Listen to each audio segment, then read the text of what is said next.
Oke guys, Semar udah naik di G16. Oh, Semar.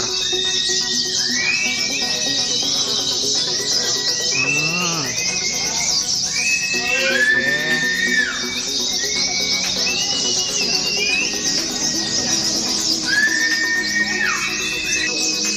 Oh, Semar tuh ketemu Neko. Neko.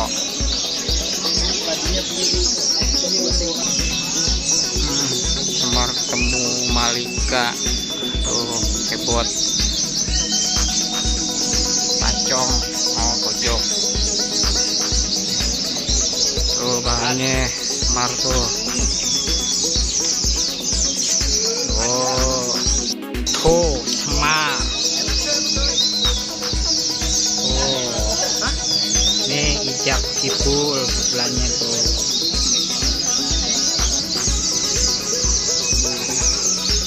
Bagian Bud, alhamdulillah Bud, bagian Semarnya kebagian, alhamdulillah. Semarnya udah ada tanda-tandanya tuh. Tuh. Nomi tok wis Semar, wis lah apa-apa. Hasil si Semar hari ini apres latihan berprestasi stok. Tuh ya. Banyak udah si Semar mah sebenarnya. Ini Semar lagi tuh. Ini Semar lagi tuh. Ini Petruk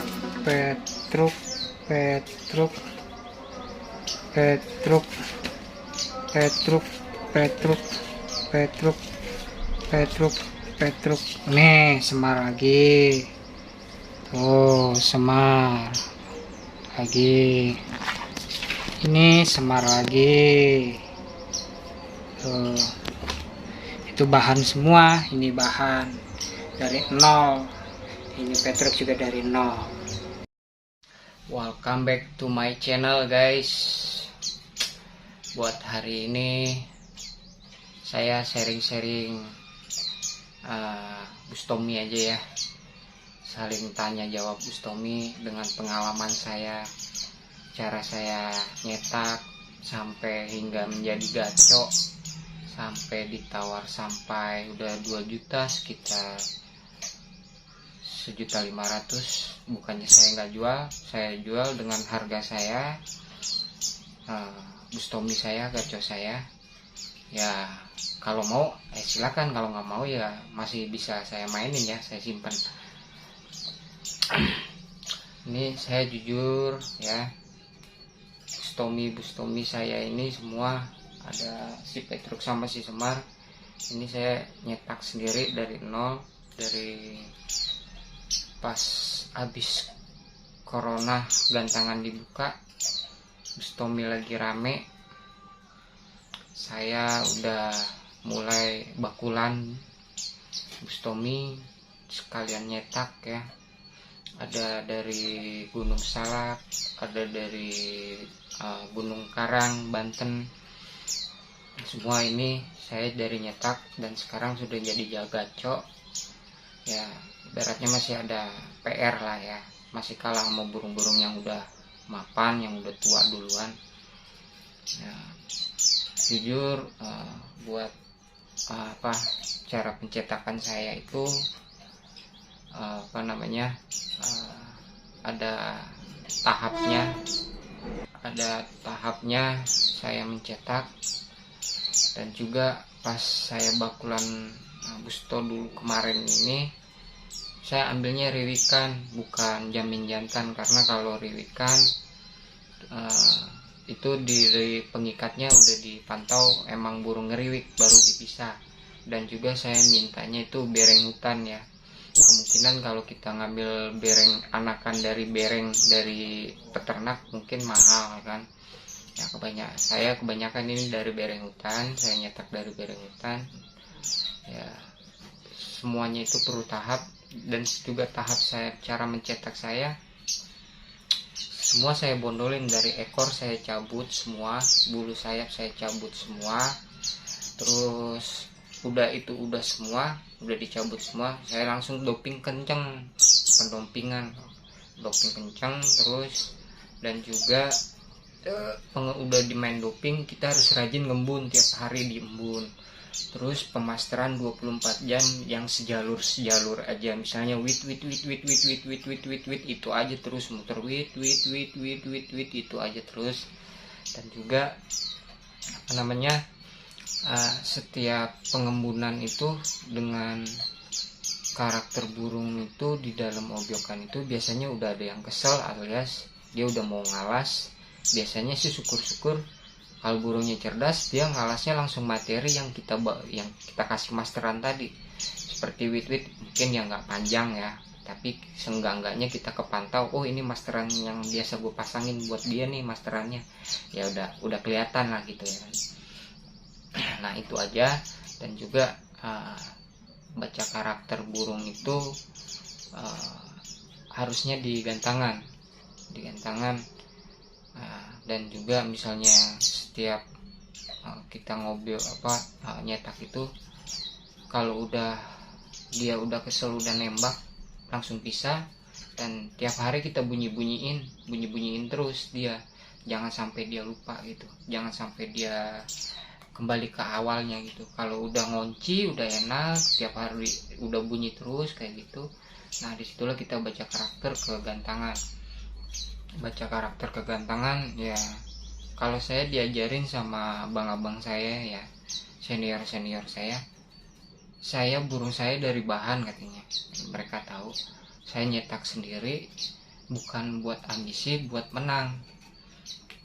Butuh proses kalau mau menang itu, dia bilang. Kalau lu udah jalan kegantengan karena burung lu bahan, mungkin masih ngabret nembak, itu aja lu udah seneng katanya. Iya sih emang benar, saya juga udah seneng. Nah disitulah mulai kita otak-atik gimana cari burung nagennya. Dan cari nagennya burungnya itu bisa dari, ibaratnya bisa dari tempelan kolonian temen, bisa juga kita kuntulin, bisa juga dengan pendompingan yang lebih kencang kan, bisa tergantung kita otak-atiknya. Disitulah namanya kita baca karakter burung maunya kayak gimana. Kadang-kadang orang kalau dibilang karakter burung ya macam-macam karakternya, maunya ke burungnya kayak gimana ya kan. Itulah namanya karakter burung. Dan juga saya diwajibin kalau kita ngelatih bahan itu, misalnya kita dapat bahan cetakan kita kemarin habis nembak, terus ketemu lagi nembak dapat lagi misalnya 2 gitu, terus langsung jalan ke lapangan bawa dua-duanya, itu nggak bakalan ketemu namanya karakter dan baca kemauan burung. Kalau bisa itu setiap kita jalan gantang itu bawa burung satu macam ini aja udah. Misalnya ini udah ketemu settingannya, udah ketemu jalan maunya dia nagen dan nembak di atas, baru ganti ke sini.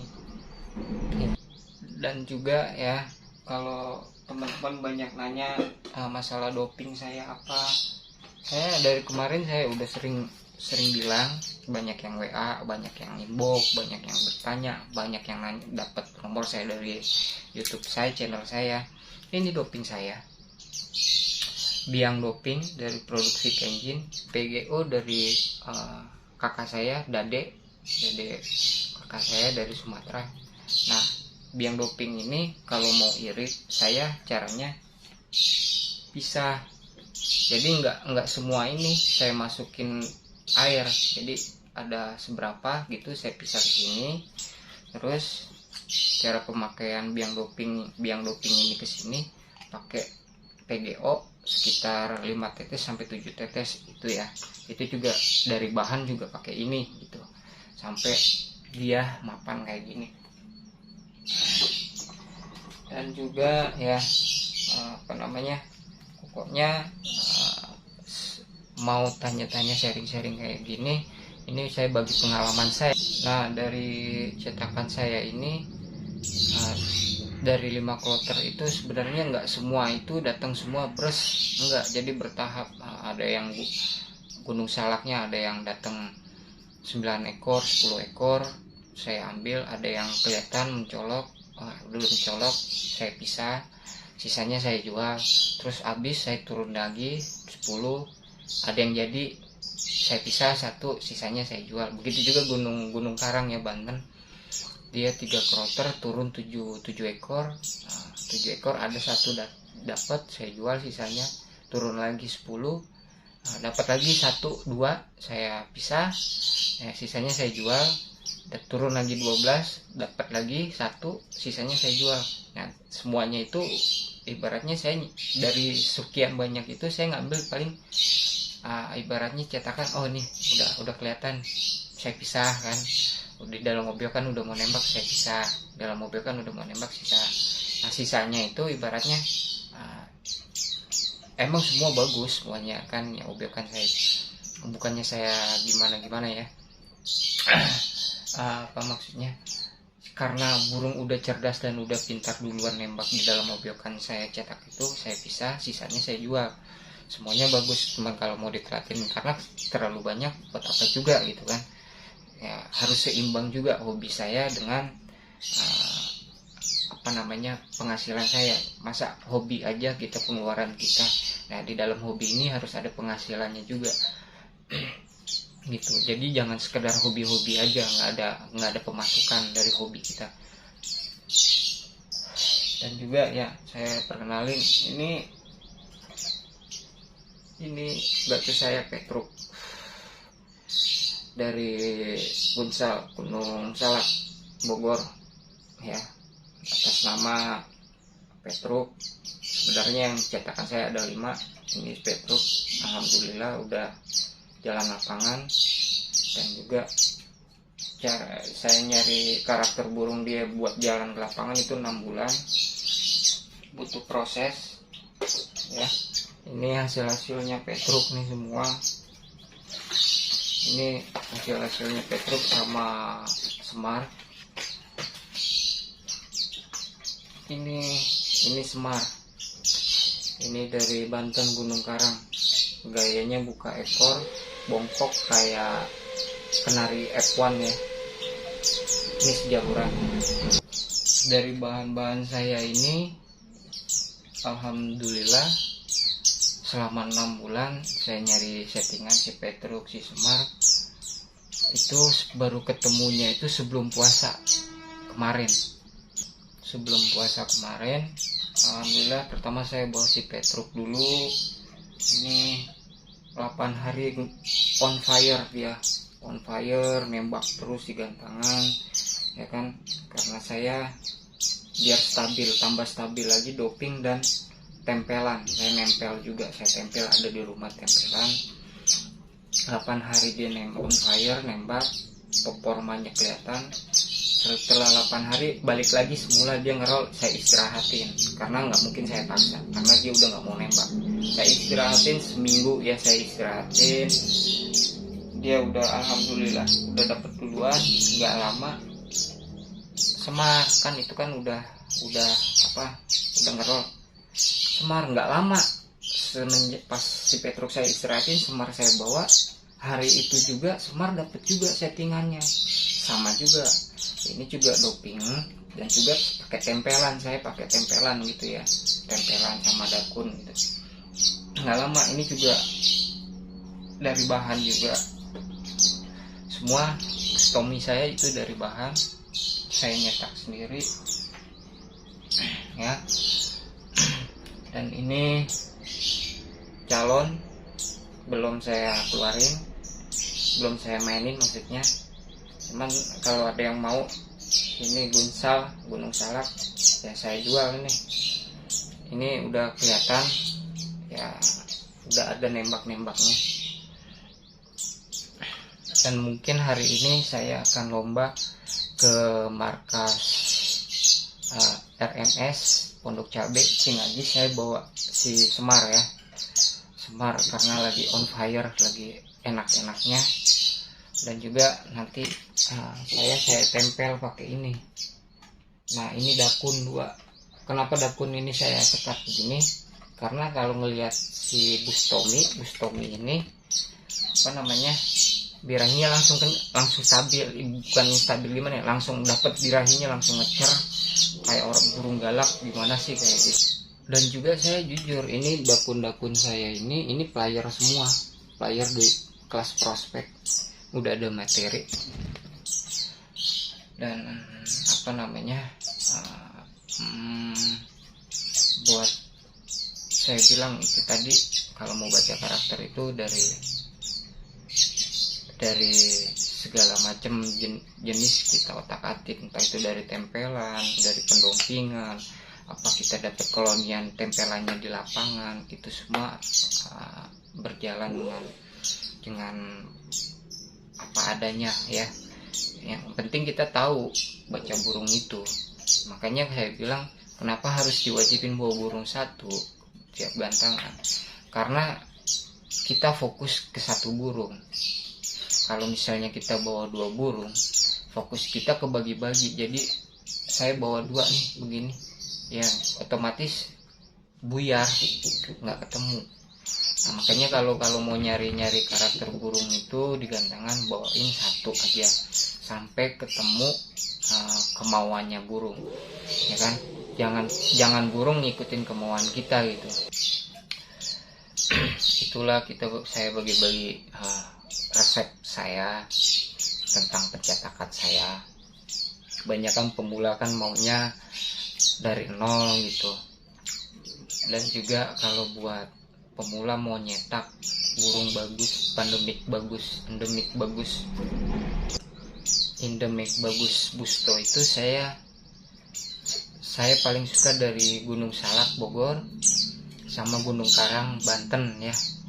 Itu Busto udah paling bagus semua, dan juga cerdas, paling enak di masterinnya juga. Oke, buat teman-teman yang kenal saya di lapangan, yang sering bawa Bustomi nggak dapet settingan ini, kita ngobrol aja, apa bang kenapa sini burung gue begini ya. Saya sendiri nggak tahu burung dia karakternya kayak gimana. Cuman kalau misalnya dia minta tolong dong bang, cariin settingan burung gua titip dulu sini, gua pegang. Tapi sekedar nitip ya. Kalau udah dapet settingannya, kesananya ambil. Saya nggak mau megang burung orang temen gitu lama-lama. Saya takutnya, ibaratnya takut dimakan kucing, takut lepas, ya kan, takut mati, kenapa-napa.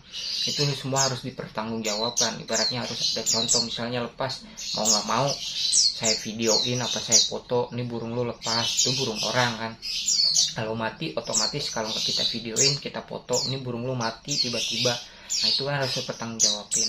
Misalnya makan kucing ya begitu juga. Kalau kita lihat di bener-bener makan kucing kan, ada buktinya, kita fotoin, kita video. Kalau kita nggak ngelihat ada bangkainya ya kita fotoin bangkainya kan gitu. Kecuali kalau burung hilang diambil orang, kita nggak ada yang tahu ya kan. Ada juga sama kandang-kandangnya diambil, kadangan juga misalnya kandangnya bagus ya pasti sama kandang-kandangnya kayak gini ya kan. Kalau kandangnya jelek kemungkinan burungnya aja. Tapi setahu saya kebanyakan kalau maling-maling itu sama kandang-kandangnya ya. Itu kalau di maling itu kita nggak ada barang bukti, bingung juga ngasih taunya. Makanya kalau buat temen-temen, bang Busto gue titipin di lo, cariin settingan, gue bawain. Gue nyari settingannya gaco-gaco itu kebanyakan di lapangan. Ntar misalnya udah ketemu ya kemungkinan on fire dari buah, gue pulangin dari buah itu mungkin 2 minggu itu burung masih enak. Di situ juga gue kasih tahu, ini burung lu maunya kayak gini, harus begini, lu harus ikutin gitu. Jangan diubah-ubah lagi gitu. Kalau diubah-ubah lagi nggak bakalan ketemu. Dan juga kalau gantang Bustomi ini gue kasih tahu jangan tiap hari lu gantangin. Karena kalau tiap hari lu gantangin dia bosen, dia pasti ngerol.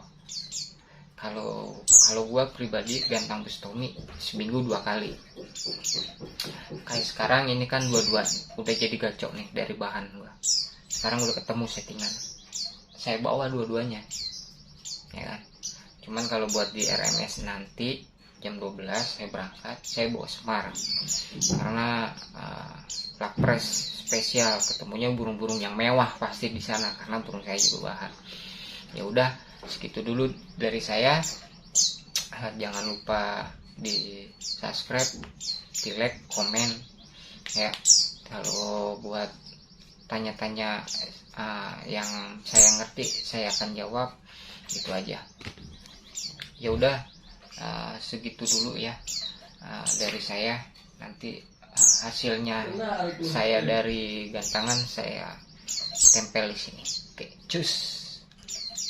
Oke guys, Semar udah naik di G16. Tuh Semar.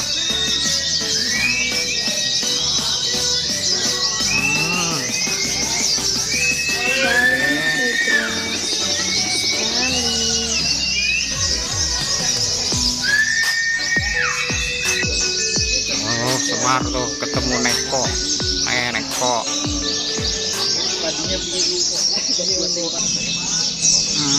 Semar ketemu Malika. Aduh, kebot. Pacong. Oh, pojok. Tuh bahannya Semar tuh. Oh. Tuh Semar. Oh. Nih ijab kipul sebelahnya tuh.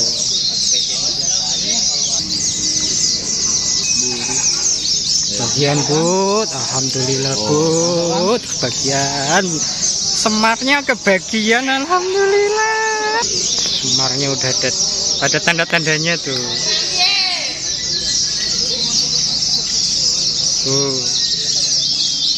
Nomi tok wis Semar, wis lah apa-apa.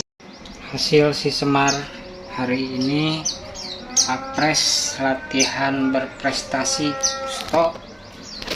Ya, banyak udah si Semar mas sebenarnya. Nih Semar lagi tuh, ini Semar lagi tuh, ini Petruk Petruk Petruk Petruk Petruk Petruk Petruk Petruk Petruk. Nih Semar lagi tuh, Semar lagi, ini Semar lagi tuh. Itu bahan semua, ini bahan dari nol, ini Petruk juga dari nol.